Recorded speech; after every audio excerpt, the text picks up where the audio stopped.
Tony Hinchcliffe, ladies and gentlemen. Tony motherfucking Hinchcliffe. Hello. You are the first guest I've ever had that came directly from the dentist. Yes. My mouth feels clean. It wasn't any serious work today. It was just a deep clean and some x-rays. So, thank goodness. You got pretty nice teeth. Yeah, sort of. Yeah, I mean, did a little damage to some back ones. Been drinking soda a lot my whole life. My mom always, I feel like my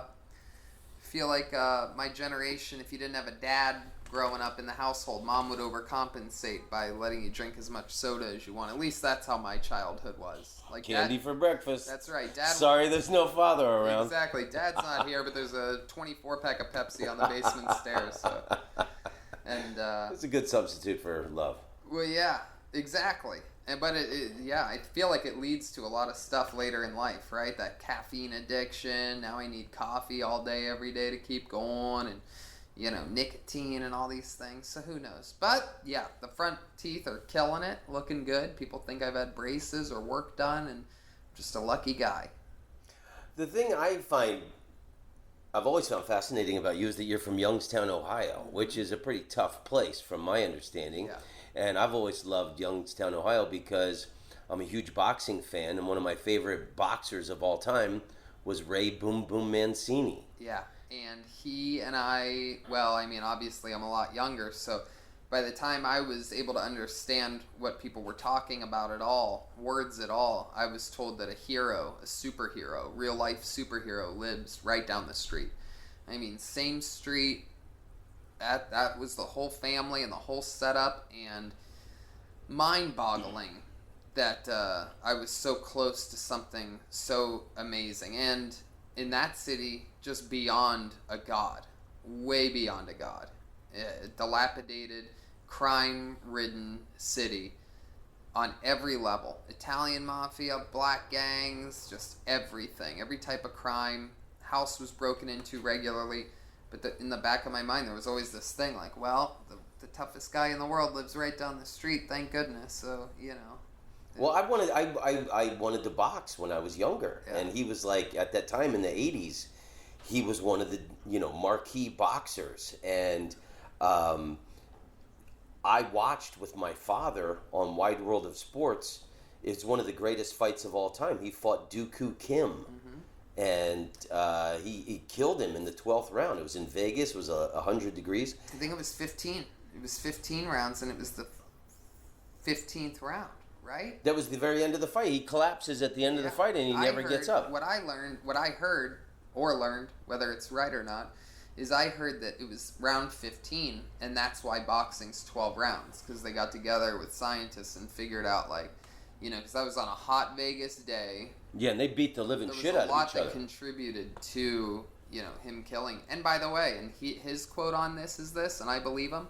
He says that if I would have fought less hard at all, it would have been me that got killed in that ring. I believe these two guys fought for their lives. They beat the living shit out of each other. It was one of the greatest fights of all time. And it's funny because love to go back and look at it on YouTube. And even though my older brothers told me, they're like, this guy killed a man in the ring. As young back as I could remember, probably one of my first ways of dealing with death was knowing that this badass that lives down the street from me killed a man, and he's dead. And what was I did it. I used to, when I started out, I actually did a joke about it. I said that Boom Boom Mancini killed Dooku Kim, and Mancini was from Ohio. You're lucky someone from a real state didn't get a hold of him. Just I was 17. Yeah. I thought that was clever. Yeah. But in his new special, Dave Chappelle says that Ohio is an Indian word for poor whites. Yeah. So, so the image you're describing of Youngstown and crime and well, it's interesting because Ohio is a very complex state. People think Ohio has this farmlandy reputation, and there is. It's as farmy as anywhere. But Ohio also has a lot of major cities. I'm sure you've performed in many. In all of them. Yeah, and Cleveland, Columbus. Yeah. Cleveland, Cincinnati. Columbus, Cincinnati, Canton, Toledo, Youngstown. Are we missing one? I think we're missing a couple. Dayton. And there's another one. I mean, there's a bunch of them, man. And there's a lot of people there. And they Ohio decides the president every election. It's a massive... Well, they always call it a swing state, but it never seems to swing the other way. Well, it always, it's the deciding one, sort of. Like, Florida is a big one, and PA and Michigan are big ones. But Florida and Ohio are probably the most important yeah. swing states, and Pennsylvania. Yeah. But we decide. Sometimes Florida gets it wrong. We've decided every time. It's been a running thing. There's a saying about it. It's so goes Ohio, so goes the presidency of the United States, or something like that. And it's a very complex state, is my point. Like, yeah, there are a lot of poor white people all around Ohio, and that's probably the reputation. But there's also, just from Youngstown, the people that invented basically the shopping mall and the people that invented the strip mall are both from Youngstown. They're competing Italian families, the DeBartolos and the Caffaros. And they have like this rivalry. It's unbelievable. So the DeBartolos like basically caught on to the shopping mall thing, and instead of just doing it in Youngstown, they went to every city and set up the first. They got together with all the stores. They communicated with all the J.C. Penney's and the Sears and everything. Like, it wasn't just a thing. Malls didn't just appear. There weren't just mall developers. There were the first mall developers. And strip mall developers was the other family. So, I like, always thought the first shopping mall was in the Valley here. That's what I had heard. But I mean, maybe. But even then, the point is they went and spread it like wildfire. They went like full Vince McMahon instead of staying local like so many mall developers did. They raced out to these cities and just kept rising up malls that they owned. This is, instead of renting to humans, they were renting to businesses, which sounds simple, but back then really wasn't done like that. And anyway, that's just Youngstown alone, but some of the richest people in the world live in Columbus, Ohio. Les Wexner. Yeah, and Columbus is where they test market all the foods, and apparently that's like the most American, the average American's taste or viewpoint. A lot of things are tested there, and Wendy's comes from Columbus. Yep, great food. I love in your act you say that you've got this unshakable confidence from growing up in a black neighborhood. I forget what the wording is, but I thought it was a very beautiful sentence. I watched the other night and I was like, oh, that's interesting. I'm glad that you said that, because that's literally one of the only reasons I say it, is to set up for something, obviously. But when you know how it is, when you say something that's not particularly funny, it needs to pay off in that way to me. You know what I mean? Like, it's like, so to me, that's the biggest compliment basically I could ask for. Because sure, I want the funny stuff to be funny and this and that, whatever. But, like, when I plant a little seed like that, or a fun fact, you know what I mean? I need that to sort of hit. So that's cool that you said that. Yeah, I love it. That really explains a lot about your personality. Exactly, and I'm trying to encompass that in as few words as possible. I was born and raised in an all-black neighborhood. That's where the swagger that you see comes from. It's called Unshakable Confidence, and they don't teach it at private schools. Sometimes they say the private schools part, sometimes I don't. Sometimes I'll just leave it at Unshakable Confidence. But you're right, and that's important to me because it is so damn true. And it's been... Well, you got to be fearless to be a comedian. And, you think, like, Gandhi had to have a certain amount of confidence to deliver his message, and anyone throughout history. But, to be a comedian, for me, the first 10 years was trying to break through this fear that I had, and I always say when a comedian gets confidence, that's when like everything changes. And it doesn't matter if you don't need to do your act in the same order. You can speak extemporaneously, you can riff, you've got the confidence to own your silences. So you've had this unshakable confidence from... I mean, it's interesting because it comes and goes in waves, right? So, like, yeah, I was born and raised in an all-black neighborhood, but I didn't look at that as a benefit until recently. You know what I mean? I didn't realize that because it felt so natural to me because it's just what I came from. I never really took time to analyze the psychology of everything. Because back then, even though that's where I was raised, I went to the private school, the little Catholic school around the corner, because it was literally 20,000 times safer. And it was really the only option. If you were one of the few white kids from the outskirts of Youngstown, mind you, I'm one of the only people really in it. I mean, in it. Like, all the houses around me were arsoned out, or just left. You know what I mean? Just empty and then you'd have drug users and all these nasty things going on.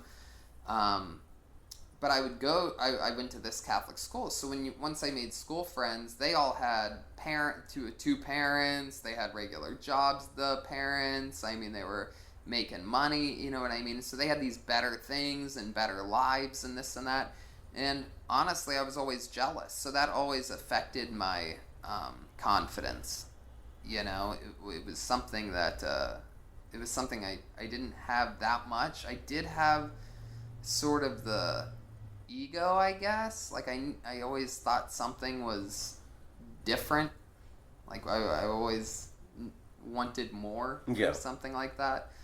But yeah, the all-black neighborhood taught me how to handle being a real human, you know? How to handle race issues and all of these things. And I wouldn't change it for the world, man, because I look at a lot of the stuff that's happening now and all of this talk about racism, and is there a place for racial jokes and comedy and things like that? Well, Europeans always describe American comedy as always about race. Mm-hmm. Like in England, they talk about class, mm-hmm. and Americans, they say, are obsessed with race. Oh. And comedians always have jokes about race, and so much of our culture and our history is, you can't remove that. It's the thing that's never fully been dealt with, right, and recognized the history in America, and you know, look what's, you know, this white nationalist roar that's happening in the United States. Who knew white people were that pissed off? Right. And I've been saying for years, for years the media's been saying, you know, in 2043, white people will not be the dominant race in America, and obviously that scared the shit out of a lot of people. Mm-hmm. Yeah. I think that a lot of people, that's all they have to identify themselves as. And maybe they were taught that from their parents or their wacky uncle or whatever. And but then if, like, white people fully take, I mean, they've always been in control, but, like, if there's this major proclamation that Trump gets reelected and white people are, you know, in charge of, you know, government, police, every facet of American society, then if you're still a poor, broke, loser white, then you really got to feel like a piece of shit. Yeah. And that's another thing, is like, that's another thing that I've dealt with in my life. I don't think it's very smart what they're doing, because if they're still losers, yeah, after 8 years of Trump, then it's really going to be, you know, branded and known that you're just a fucking you couldn't win in a system that was totally rigged for you in every way. Right. And that's another thing with all these current, you know, people talking about race and this and that again. It's like, I've been the ratty white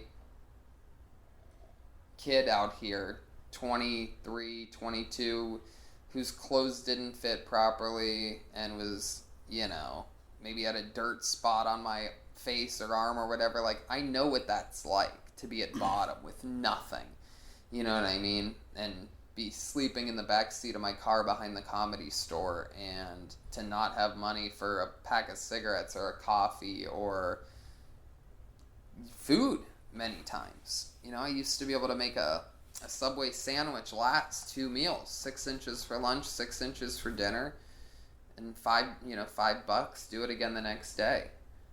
And, you know, and I guess my point is that I know how people look at a broke white kid, and at the end of the day, I don't think it's that much different. I'm trying to think if I'm saying this right, but I don't think it's that much different than almost being another race You know what I mean? Because that is, like how you said, Britain looks at class, England looks at class instead of race. Like, I think America is having trouble acknowledging that it probably should be making fun of class a little bit more, because that is really what it is, right? Well, but that's the great distraction, is they keep us chattering about race, and then we never hold the rich people to account for the system. Right. So I think that is the trick of American society. They don't want us talking about class. Yeah. Because then if we just talked about class, you'd realize that like my family are all Republicans, and they don't make enough money to benefit from the Republican system. It's a great swindle, in my opinion. Yeah. And that's something I've been learning about lately. Is like, because now I have a little bit of money for the first time in my life, right? So now I'm looking at it like, I've always been, a diehard, super liberal Democrat my whole life, and now that I have a little bit of money, you're turning to the right. I mean, like what are we talking about here? Why? I always felt like, and because I never had, I don't know. It's hard to describe. I guess it's like these college things that they want to throw away. Like, it's like, why would I want to give my money to poor people now as a Democrat instead of keeping the taxes for myself? Because I survived that. Like, it's like I had to do that. I had to go wrangle $200 if my front tooth got knocked out in a fight. You know what I mean? Or something like that. So why would I pay for someone else's stuff? Because it's like, yeah, I did sleep in my car and I was in that position, and that's why you gotta, you have to get it, you have to conquer. Like, it's like there shouldn't be, and I'm not saying people are being lazy, like the old like Republican thing, like they should get out and work for themselves. I did this, and they should do that. That is exactly what you're saying. That's exactly what I was gonna say. There's no other interpretation of that. And I don't think it's a matter of giving money to other people. It's just like we pay so much in taxes and we get so little for it. Right. That all look at Trump is diverting this money to the billions from the military to make his wall. Mm-hmm. I mean, so much money is put into the military and all this other stuff that they could redirect some money to go into people having access to basic health care or education. It's not like, I'm giving that fucking lazy person down the street a bunch of money. Yeah. Yeah, that wall's dumb. That wall might be one of the dumber things, I think. It's so much money. Yeah, one of the dumbest things in history. Yeah. Right after selling our country out to the Russians. But that monument will be coming. I think they're going to put those round pointy things like you see on the Kremlin. Mm-hmm. There'll be like one on each corner of the White House in a couple of years. And they're like, everybody be like, no, what's the problem? No, we're just, welcoming That's so funny. The emperor to the east, Putin. A quick Wikipedia search of Tony Hinchcliffe, and the description says he's known for his dark, edgy humor. Yeah. Now, is that a safe choice these days? Honestly, I think so. I'm very excited watching that stock pay off, because all the loudmouths on the internet, I'm convinced they don't go see a lot of live shows. And the people that just sort of watch and like things and this and that, the people that aren't completely engaging with their time because they're working so that they have money to do things like go see live shows, right? They're going to see live shows. And I've never been happier at taking... I mean, you know my style, Tom. We go up right next to each other a lot. And it's like, it's taken me a long time to be able to get good at that. It took a lot of sacrificing, a lot of bombs to be able to, take the kind of confidence that I brag about, but have it on stage with full control and delivery. As a comedian, it's hard to be yourself up there in the beginning. And now, my big two jokes right now are about abortion and about transgender athletes and even though at times some of the punchlines are silly, I'm very excited about my angles and how I'm able to take a crowd, especially, you know, in that room at the Comedy Store where we perform together a lot. It's very, you know, everybody's just out for blood. Everybody wants to destroy. And sometimes, you know, I'm following some really hilarious, silly stuff from a comedian, and I'm in the back knowing that I'm about to go up like, fuck, do I have to talk about abortion? And will they go with me? I don't even know because if they're laughing that hard at this, maybe it's a good crowd, but maybe that's just the kind of stuff they like. And it just keeps getting better and stronger. It's a professional situation, my edge, and that's why like a lot of the stuff happening lately hits real close to home, because I'm pretty disappointed in the new system, like say the Shane Gillis thing, for example, the Saturday Night Live thing. I'm pretty disappointed in a system because it was a podcast, and a podcast is a different format than what SNL fans are used to, period, and what should be out there. We should be saying some dumb stuff. I mean, look, I've already done it 2 or 3 times this show. I seemed like a staunch Republican at one point. I'm basically bragging about having money, right? Dumb things. And this is what this format is, right? This isn't what I talk about if I got to, you know, do a 4-minute interview with Jimmy Kimmel or something like that. You know what I mean? Like it's a different it's a different type of media.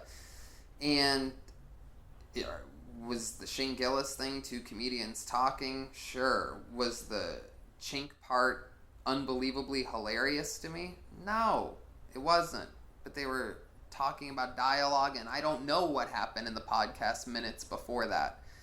I could be fired from that job for, my guess would probably be, I'm thinking about it for the first time right now, maybe anywhere between 400 and 800 different things. Might be more than 800, but at least 400 different things that I've said and done on podcasts. You know, we've had almost 400 episodes of Kill Tony alone, but I've done hundreds and hundreds and hundreds more of other people's and this and that. And so what happened there is they took a clip of something that they're saying was like, it's not first of all, it is a joke, but it's not a joke. You know what I mean? These are guys having a conversation. It's not his finest moment. The kid's a killer.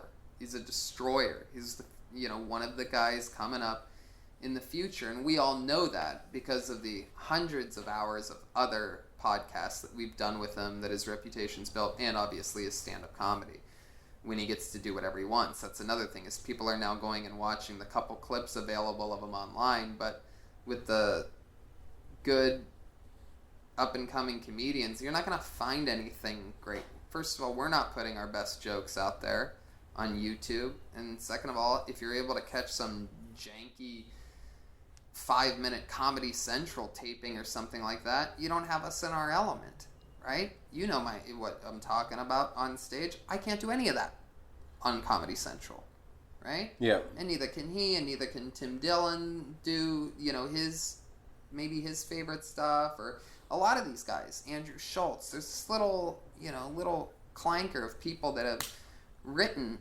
fearlessly, not for The Tonight Show, not for Conan, because that was the dream. When I started 12 years ago, it was the same thing. My hometown paper in Youngstown even wrote an article about how I wanted to be on SNL. This little article, comedian coming back in town, hopes to be on SNL one day. 12 years ago, it was I want to be on Conan. I want to do The Tonight Show, all these things. But then we saw the switch so early on, luckily, in this swarm of shit happening, that we committed to, a different style. And while the subjects that I tackle are controversial, it's still, it's still smart. I think that a lot of the stuff I'm saying is smart. through the transgender thing, through the abortion thing, and there's also silly. And to me, and what I want my style to be, it's sort of a 70%, 80% serious, 20% silly type of thing. I want my silly to really count as silly because I've taken them to such a serious place. You know what I'm talking about. Yeah. Well, I mean, I've always been a fan of dark and twisted humor, but I think now you are kind of a crusader because everyone is so touchy, The interesting observation I have is that, and I don't want to harp on this, white nationalism. Well, I guess I am. But, like under Hitler's Nazi regime, they had classifications of degenerate art. But it was the Nazi Party that decided what was degenerate art and should be banned.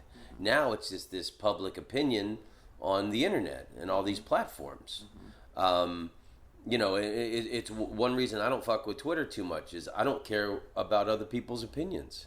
If I tweet out some stupid joke and then 3 morons, shit on it or comment on it, it's like I don't care what your fucking opinion is about some esoteric thought I just did, And then these are the same crusaders who want to end someone's career. The cancel generation, and they don't buy tickets. Yeah, they will not buy tickets. I'm positive of it. Yeah, they don't have it in them.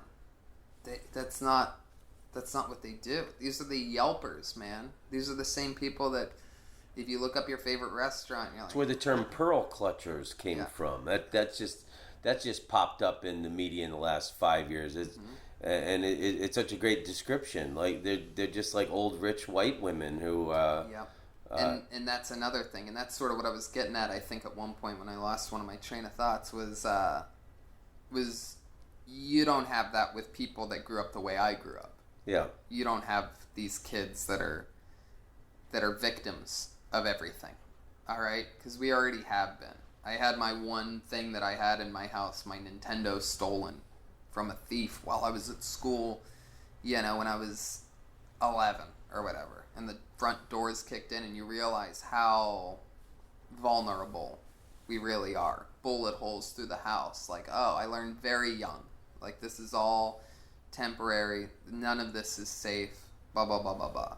And I noticed that a lot of the victim types had 2-parent households, had nice, big, swinging French patio doors like what you got here and all this. That's only one. This would be a good house to raise a white knight or a victim in. It's a good victim house. Make yourself a little victim here, but I'm the spoiled child living at this address, buddy. I love it, man. And it's just a crazy time. But I'm excited about the gamble and I'm double committed. I'm reinvigorated. I'm more excited than ever. Well, I do think that I do think it is a really exciting time. Like everybody talks about like there's panic in comedy and that people are trying to, you won't be able to say whatever you want. Like I do think that like with Trump's reign and society now that like comedy is booming.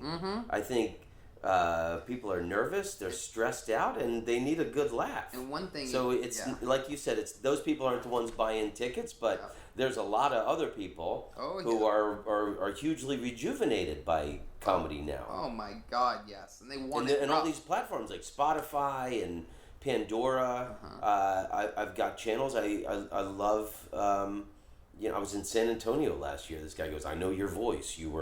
I listened to your Spotify channel." Yeah. Yeah. That's beautiful. One thing you and I have in common is that we both do the road a lot. And, here's a big point for you, and we can talk about this, is these comedians that I noticed were tweeting things against Shane Gillis that are excited to see an edgy comedian.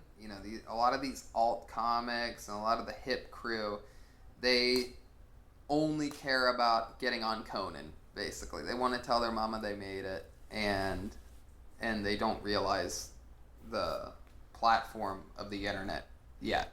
and how you can do more on an Instagram post. I don't think Conan has that many years left. They better hurry if that's their high water mark. Right. Well, I mean, any of these corporate jobs, that's as big as it gets to them. Creating their own... Oh, to write for it, not be a guest. Either one. That is the mecca to them. Because to them, they can get validation from their parents. The one, the kid that wanted to do comedy instead of his brother and sister who went and became a doctor and a lawyer. Like, it's like all the same... Those comedians, they're barely ever funny.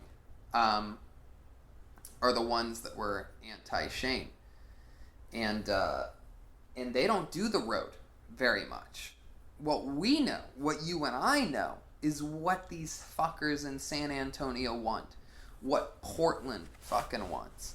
What goddamn Columbus, Ohio, New York City. I was just in West Palm Beach, and let me tell you, they like it hard. They're getting their money's worth when they feel wrong in their stomach. You don't want to go to a strip club and fucking have it be fully clothed girls with ribbons, you know what I mean? Is that entertaining? Sure. They're swinging ribbons around with colors, and sure, it's entertaining. But is that really the vibe you want when you go to a strip club, or do you want some fucking pussy lip hanging out of a goddamn... Cesarean scars, baby. Yeah, bro. What the hell does that tattoo say? Poor tattoo choices at 15. Yep. And that's the vibe that I like to give people. Is that strip club still a little bit of beauty, you know what I mean? Like I said, still smart, still serious, but fucking the one that I want you to get your money's worth. And I feel like a lot of these comedians that complain about any jokes of any kind, they're not really on the road. They don't really see what the hell these people want. I'm going back to Dallas in 2 weeks for my 4th time this year. Wow. To do hyenas? This year, yeah. Wow. 4th time this year. I even did it on New Year's Eve. And so here we go. And why? You know what I mean? Why Dallas? Because they just fucking keep coming. And you know what I know, which is Dallas wants it fucking hard. They want to go ye fucking ha. They want the edge. They want to be fucking rocked. They want to get made fun of. They want to see them make a fool out of somebody, or have them make a fool out of themselves, basically. And they're not looking for my jokes about fucking, whatever. So when you go to Dallas, you do a Kill Tony performance, right? That too. Yeah, we do that on Thursday, and then 4 stand-up shows. Oh, okay, great. Yeah. So Kill Tony is one of the most popular podcasts in podcast land for the last however many years. Yeah, I love that it started out small in the belly room upstairs at the Comedy Store. I remember seeing that, and I thought, well, it was a brilliant idea. It's, basically like you're doing an open mic night for younger comedians, and then you have professional comedians and yourself talk about what they just did, and, make fun of them or comment on them or give them good advice and stuff. And then the show got so popular that now you do it in the main room at the Comedy Store, and you got a band, and Jeremiah Watkins is doing characters, and there's a whole there's a whole life and characters and stories beyond just the young comedian sets. Yeah, I'm obsessed with it. I love it. I take a lot of its influence from Vince McMahon in professional wrestling. I've always tried to think about how do you give them a certain type of show that is an hour and a half long, yet it's live and also refillable. How do you even do that? And it's by keeping it fun, keeping it loose. What do you mean by refillable? Like for fresh comedian stuff? Well, I know, like when I did it, there were, people that had emailed, and I even had a couple of friends, or not friends, just young comedians I had met around America that I ran into them at the Comedy Store, and they were hoping to get called. Yeah. And they had taken the trip to L.A. Yeah. So, like, now you're, like you were saying about some young comedians wanting to get on Conan, it's a lot of young comedians' dream to be on Kill Tony. That's their high water mark. And that's exactly what I think, a lot of people are catching up to. Is that, to a lot of people, we're the new SNL. And people will scoff at that when they hear that part of this. You know what I mean? No, I like that because SNL, look, they just fired Shane Gillis for a joke he had done in the past. They are very much the mainstream media. Yeah. There hasn't been anything edgy coming out of them in over 30 years. Yeah. And, Shane Gillis, a fun fact, he was the guest on Kill Tony 3 weeks ago. Destroyed. Drank 6 bottles of beer and didn't miss a beat. I couldn't believe it. He's a murderer. You know what I mean? And not being pushy, taking his time. Didn't talk much, but when he did, fucking home runs. And it's that type of, undeniability. You know what I mean? When you see a guy that has a stand-up set and he can sit there and do that. Did he do stand-up or was it one of the guests? No, he was one of the guests. He sat there on panel with Big J. Okerson and Louis J. Gomez. There was a New York invasion for a few weeks in a row. And so we had a 3-person panel, which we very rarely do anymore. That we have edge all the way to the core. This past Monday, I said the word that got him, fired supposedly. I said "chank," which I guess you shouldn't say anymore at all under any circumstances whatsoever. Even if referencing the word that Shane himself said, or that I said, which again, that word is "chank."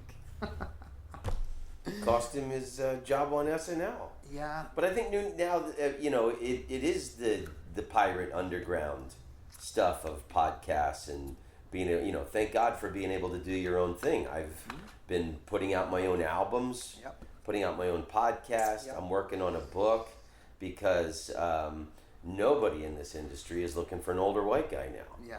So thank God I have all these outlets to do whatever. No one's looking for a younger one either. I promise you, they are not.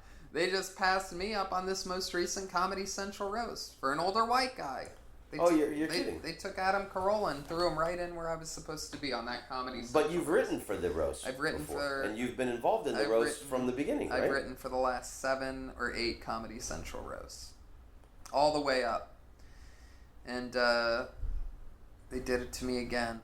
Gave it to Adam Carolla. So it's not all hope is lost on you older white guys.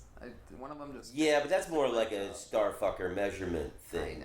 I know. Comedy Central has no loyalty to anyone, and they just want the star power for promotability. But, I mean, couldn't they have put a chair next to Adam Carolla for you? Right. Or... if they, to me, if there was a lot of common sense applied, perhaps they would book somebody from the podcast world, which I guess sort of what they did, but that's the same sort of I feel like, it's sort of the same mishmash that might watch an event like that anyway. Like, they already have that older clientele locked in on that dais. But to me, it would have been interesting if they would have booked a younger podcaster with a different fan base that maybe wasn't going to watch that and would to support someone that is there. But perhaps that was their plan with Carolla. But it just goes to show, it's a dog-eat-dog world out there. I liked when in Montreal that year that they televised the roast. And it was great because it really was like a sporting event with comedy. Oh, Roast Battle. When was it 2014? You talking about Roast Battle, the show? Yeah, when you came out dressed up like the Knight. Yeah. Yep. Was it 2017? When was 2016 maybe. Yeah, because I was in the audience for those. That was really exciting, and I thought that was really silly and ballsy. That was a tough one. That guy just won the most recent one. He won in the big they just did one in Montreal, and the guy that beat me there took the whole thing. And in season 3, I beat the guy that took the whole thing in season 1, Mike Lawrence. So yeah, it's really competitive art form roast battle. What's your best roast battle joke that you've written? Oh boy. Well, one of the ones that got the biggest reaction was Mike Lawrence did a joke about what was it about? It was basically about my wife. I had just gotten married, and what's interesting is that I had a comeback set up to where, because he lived at the time in New York with his wife. And anyway, he did a big, long, clunked up joke about my wife. It was very long. And I responded with, oh, wow, that's about my wife, my lovely wife sitting right up there. Mike's wife couldn't be here tonight because clearly he never makes her come. Because, he's this big, like, sort of grotesque, massive, hairy, very unkept man. And, all the time on that show, it's really not about the jokey joke. It's about, like, those moments where you really get somebody. It's sort of just staying calm and talking like you would in this room instead of this big thing. Now, as far as the actual roast, like, I've gotten a lot of jokes on all of them, including this most recent one with Alec Baldwin. One of my favorite things that I wrote was for Caitlyn Jenner. It wasn't really a joke on anybody. It was sort of just this nuclear warhead to protect her throughout the show, which was, all these comedians here tonight have been making fun of my dick that I cut off, right? I made Kylie Jenner with that thing, the world's first self-made female billionaire. And I made Kendall Jenner with that, which, whatever her big thing is. And she goes, I didn't cut my dick off. I retired it. I got like this giant applause. And she said that? Yeah. Caitlyn? Yeah. Nice. And you wrote that for her? That yeah, was her. Yeah. One of my favorite things to do on these roasts is to climb into the person's head and sort of figure out what are things that they can say. Some defense lines. That too. But also, a lot of the jokes I wrote, I can't really remember any of them now. To be honest with you, these roasts lately, I'm so bitter towards that sort of whole side of things now that my brain just like blocks it out. Bitter about what? The fact that they didn't have you on the last one? Yeah. This sort of, and I think... Well, I would say everything in show business is designed to hurt your feelings. Yeah. No, it's crazy. It's really true. It's impossible to feel good about yourself for longer than 3 minutes at a time. But that's sort of what I think I'm really excited about right now. When I say that I'm reinvigorated, I mean, like, I think that this Shane Gillis thing and this moment, this clump of weeks, is a pinnacle moment in the history of comedy overall. Because a lot of the guys, like, I know myself and some of the names I mentioned earlier, all the guys that have said shit that could keep them from getting a big corporate job, well, guess what? Guess what we're doing now? We're gone. Now, that's no longer even an option. Well, guess what? Then it's no longer a dream. So now we can really make our own things. Now that I don't ever have to worry about that shit again, they'll still come and give me a paycheck for writing for their morons that they pick. They always will. Right. They want to have fucking Blibbity Blop host the Blibbity Blop Awards. Guess who they call? And guess who has all the leverage? I want to stay at home. I'll only show up on the day of the shoot. I'll email you. I don't want anybody to call me. All these little things, when you can do it, you fucking do it. And I get in my Corvette and I pop the fucking top off and I try to miss the potholes. And it's a crazy time because they will always need us for things like that. I don't know if you ever do little crazy writing gigs. No, But ever never. since I wrote for the roast of Justin Bieber, I helped with Mike Ferrucci. I get corporate gigs, man. Big corporate gigs. This little CBS show that's only 1 hour a year. This special thing. Oh, the New Year's Eve ball drop. My name pops up on these credits like a motherfucker, and I'm not bragging. I'm just saying, like, they'll always have to have a strong mind for these doofuses that only know how to read cue cards and teleprompters. You don't want to hire the real deal? You don't want to have a real grown-up host like that's a fucking killer like me or you? Well, guess what? You're going to still pay. Because they need it. What are they going to do? They can't write it. These EPs can't write. And they can't write it. So who's going to write it? Somebody's got to write it. So I make sure my agents are all over that crap. Well, I don't even have to. So how much time do you spend writing on shows? You'd be shocked to know that almost any project I've ever worked on, except for the Comedy Central roast, which is a little bit different. But even this year, I only worked on it for a week. Turned down the rest of it. Said I'm only doing it for 1 week. Normally, it's a 3 or 4 week gig. And for the other things, I literally, no matter what it is, it takes me, the first draft for whatever it is, it's almost always, we'll say, an hour long show. Never takes me more than 2 or 3 hours. You give me a coffee and a joint, it's on, like Donkey Kong. I'll knock that out. You give me the notes that you want to give me. Now we're down to 20 to 30 minutes. Give it to the network, get their notes back, 20 to 30 minutes max. And then that's it. But it'll look like 2 weeks. It'll look like a week, whatever I can get away with. But I'm not showing up to an office, and I'll get it done. It's incredible. Sometimes I can't believe it. And that's something that I know a lot of comedians don't do, but man, when I read a book called On Writing from Stephen King. I read it. Yeah. Read it a few months ago. And man, that book changed my life. In what way? What did you get out of it? The work ethic. Him talking about how he doesn't consider himself a writer if he doesn't write for a couple days in a row, and sitting down and doing it, about how it's not easy, about how it's hard. And it's always hard, and it always should be hard, because that's what makes writers special, is that it's fucking hard, just like anything's hard. So it's like this guy, Stephen King, to me one of the masters all time of writing and creating, admitting that it's hard and talking about,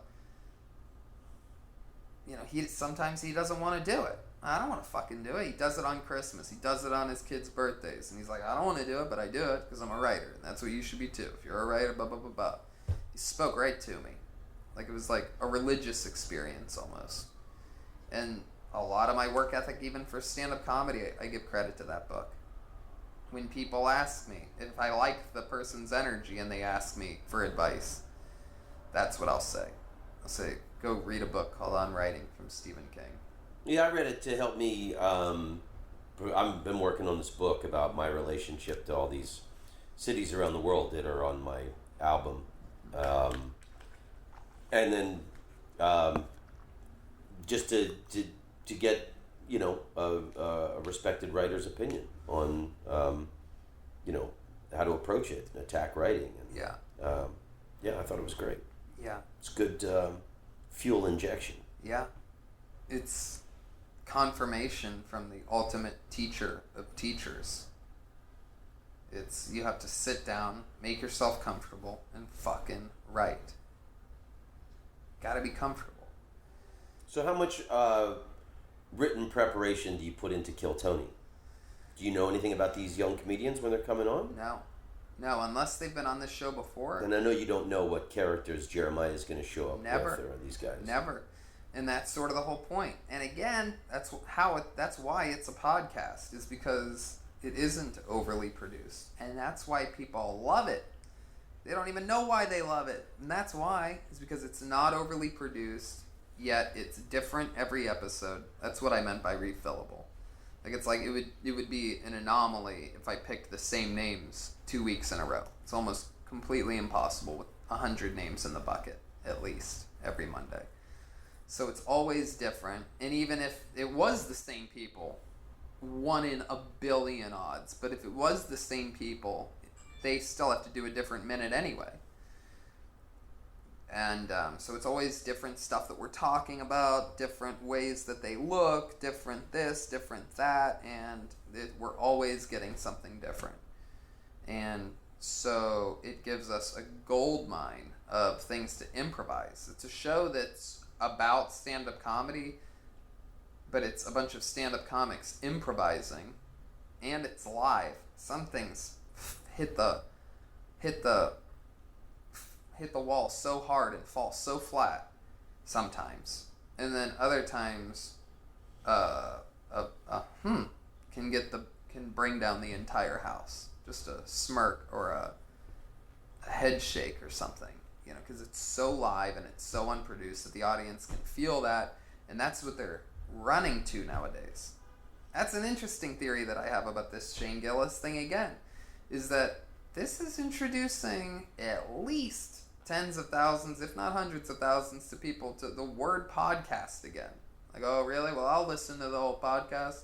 I'll find something else. These people are going to fall for him. They're going to get hook, line, and sinkered, man.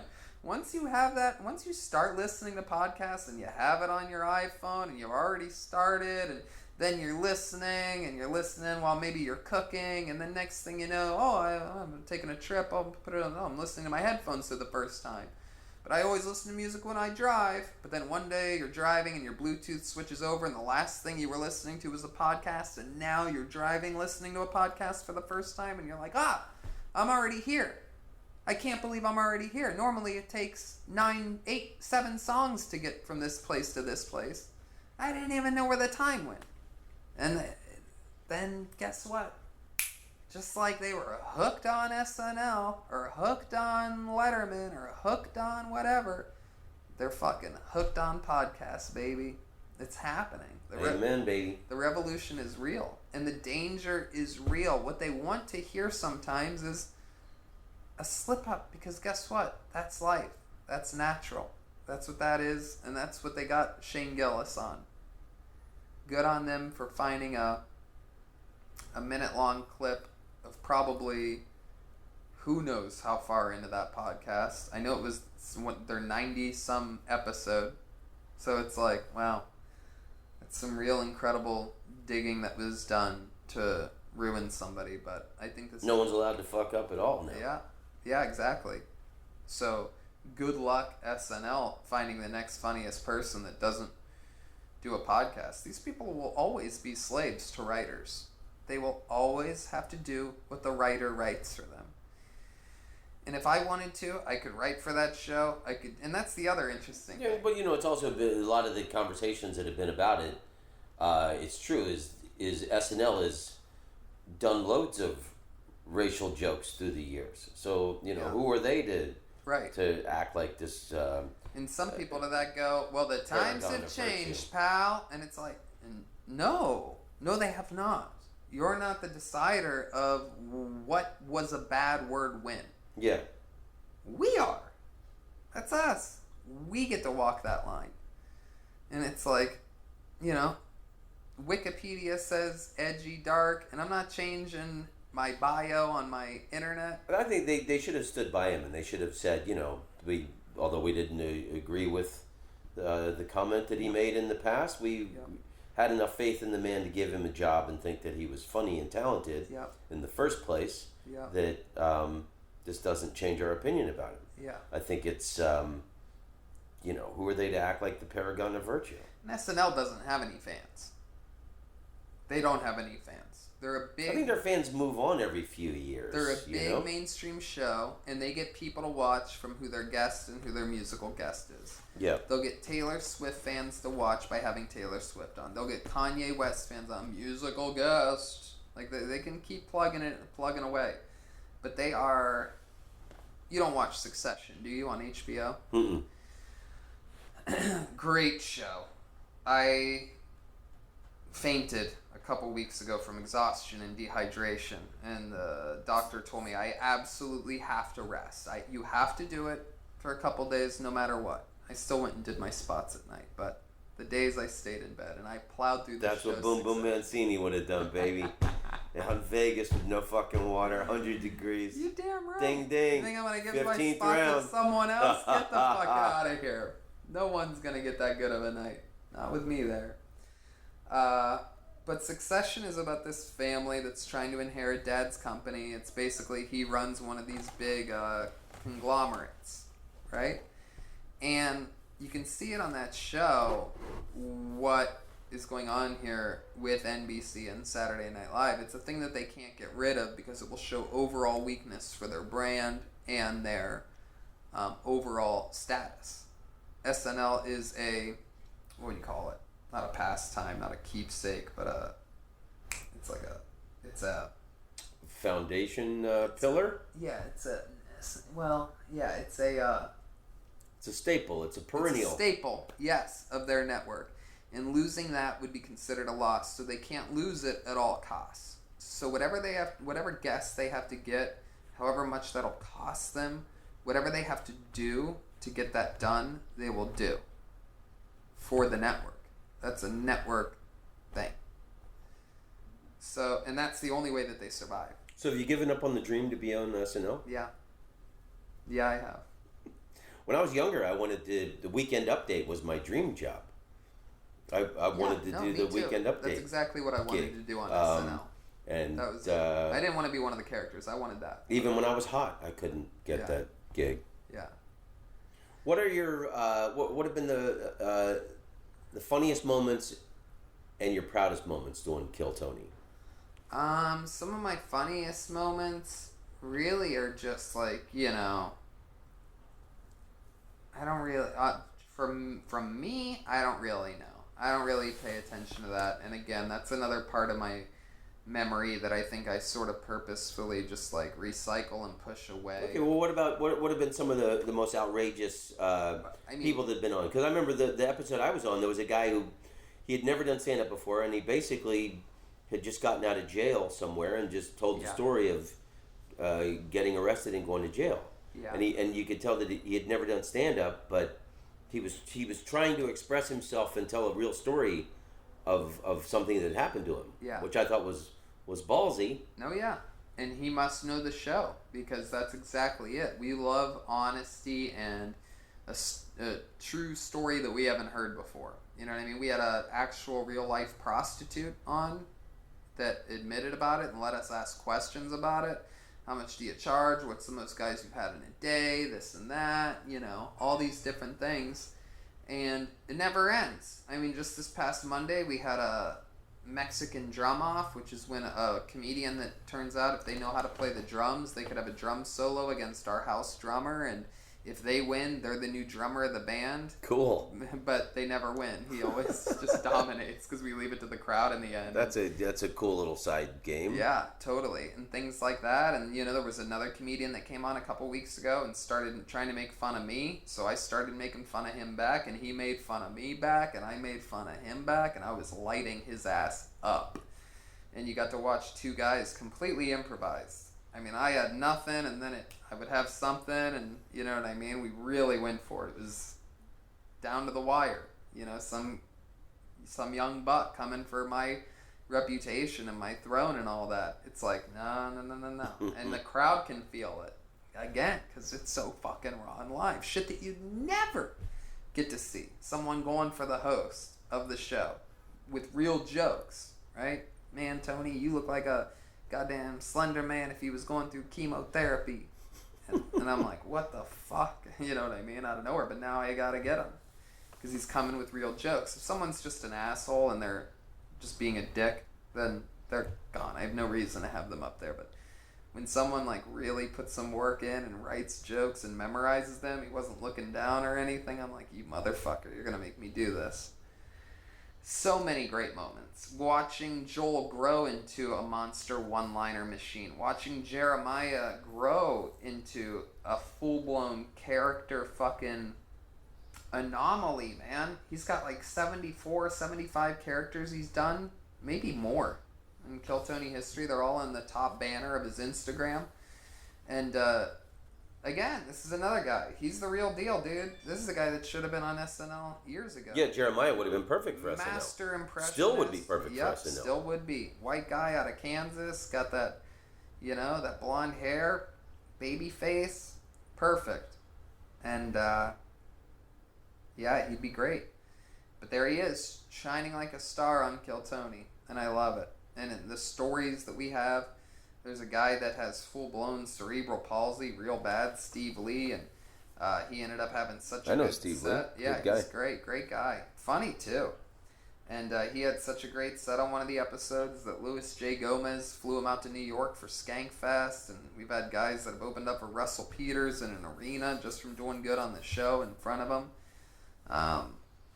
So many highlights. The fun literally never ends. What's crazy is that I took a 2-day break this week and went to Joshua Tree Tuesday and Wednesday, got a nice Airbnb. And are there any cactuses left? Didn't they all get knocked down? No, it's fine. The news, it's so funny. I saw a news clip today or yesterday, I think it was. Plane plunges 30,000 feet. Right? Did you see that? I've been staying away from the news. That was this. Oh, well, trust me too, bro. Yeah. I mean, that's really all these people that are passionate about Trump and fear and all this. I'm the other way. I'm against the news. It is unbelievable. Yeah. CNN headline yesterday or today: plane plunges 30,000 feet. People called blah blah blah blah to be. There were called, left voice messages. They play it up like it's this unbelievable thing. That's just a loss of cabin pressure. They were 35,000 feet in the air.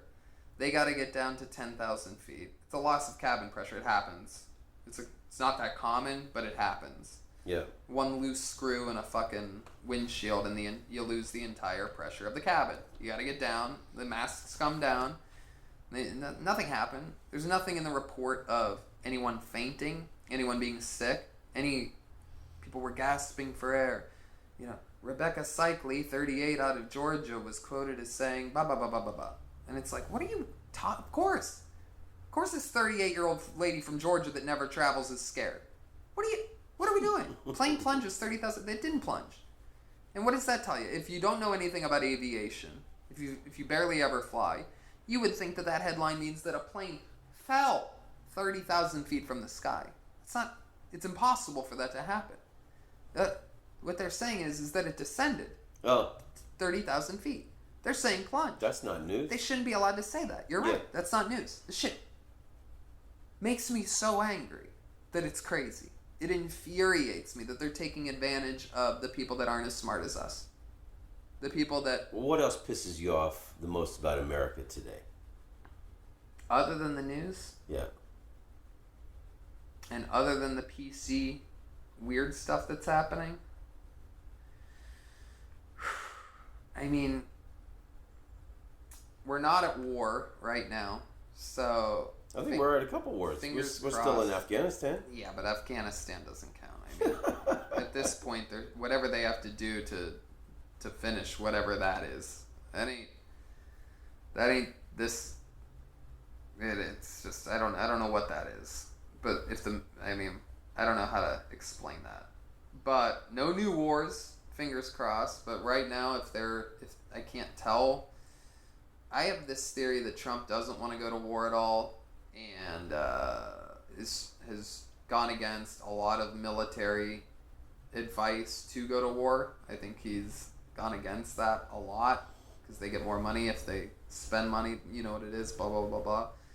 The military-industrial complex. Yeah, it's unbelievable. That Eisenhower warned us against. I mean, it's just unbelievable. It got us stuck in the quagmire of Vietnam. I mean, it is unbelievable. Iraq. Did you watch the Dick Cheney movie? No. Oh, you gotta watch it. No, I didn't see it. It's so fucking good. What's his name? Does he shoot the guy in the face in the film? Yeah. They left that in? God, who the fuck played him? It's one of the great actors. Christian Bale. Yeah. Woo! This motherfucker's unbelievable. You gotta see it. I think it's on airplanes. Great. Maybe it'll be on your plane. Hey, what is the best advice you've ever been given as a comedian? Man, there's a lot of that. Enjoy the process, from Jeff Ross. Take chances now before they all know who you are, Jay London. Jay London. Yeah. Be Undeniable, Joe Rogan. So much great stuff, man. So much. Enjoy the process. We all have our own, everybody has a different path. Keep your, a horse doesn't run its race without its blinders on. Keep focused on what's in front of you. That's from Defiant Ones. But my agent/manager reminded me of that one when I really needed to hear it one time. Don't worry about what these other people are doing. Run your race type of thing. Write every single day, no matter what the situation, no matter what the circumstance. No excuses. Stephen King. What joke have you written that you're the most proud of?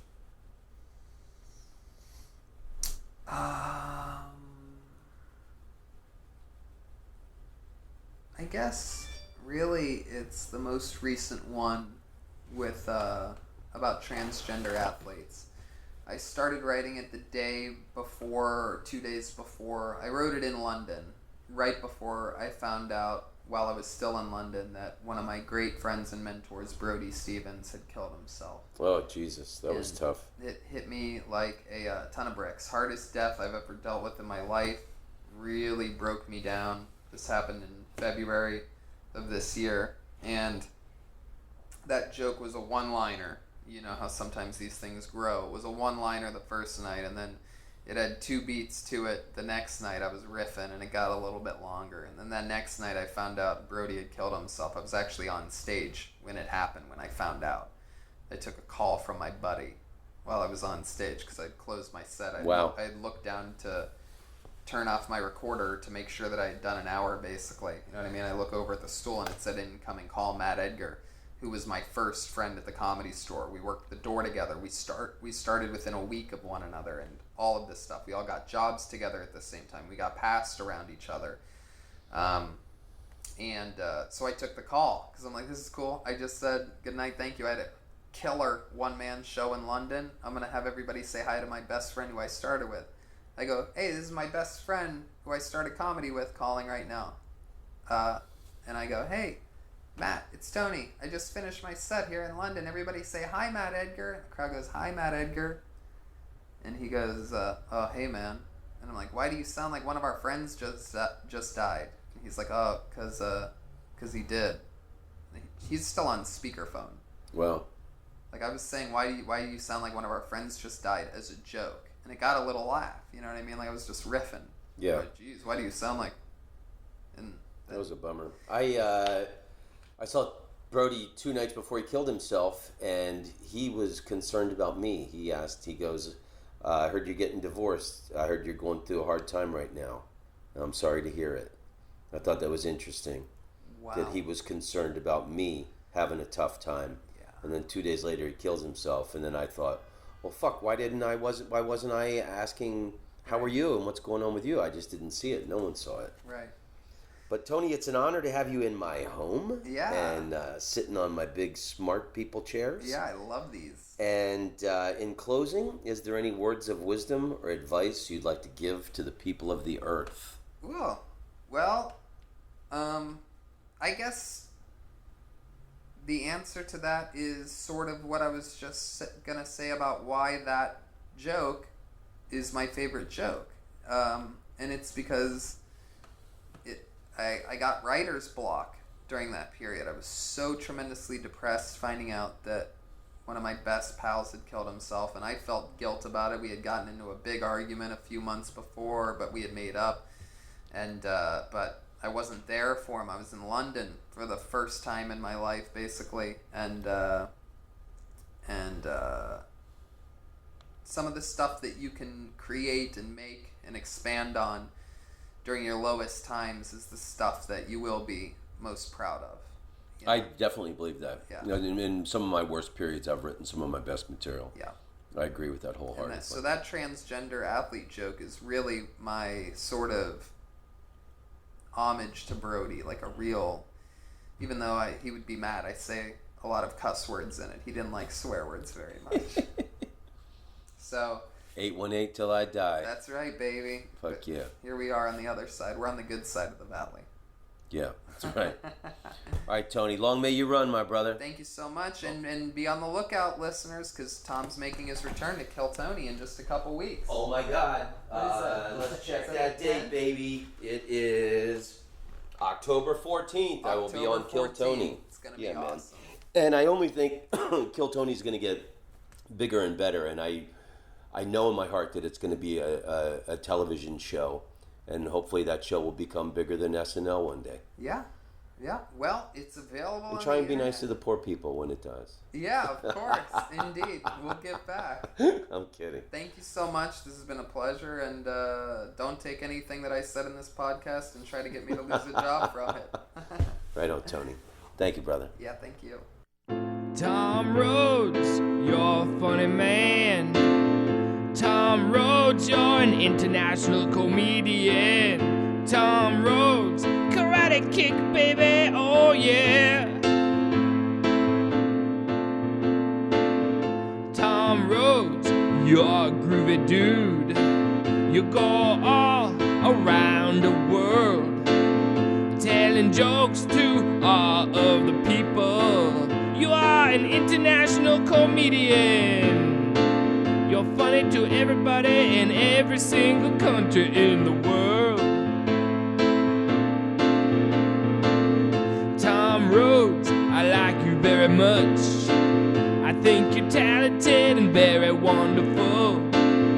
Tom Rhodes, you're the best guy in the world. I wanna be your friend, you should call me sometime. Here is my phone number, 603-644-0048. Yeah. Tom Rhodes, you're an international comedic sensation. Tom Rhodes, I like to listen to your podcast. Tom Rhodes, you're the best man to ever walk on the earth.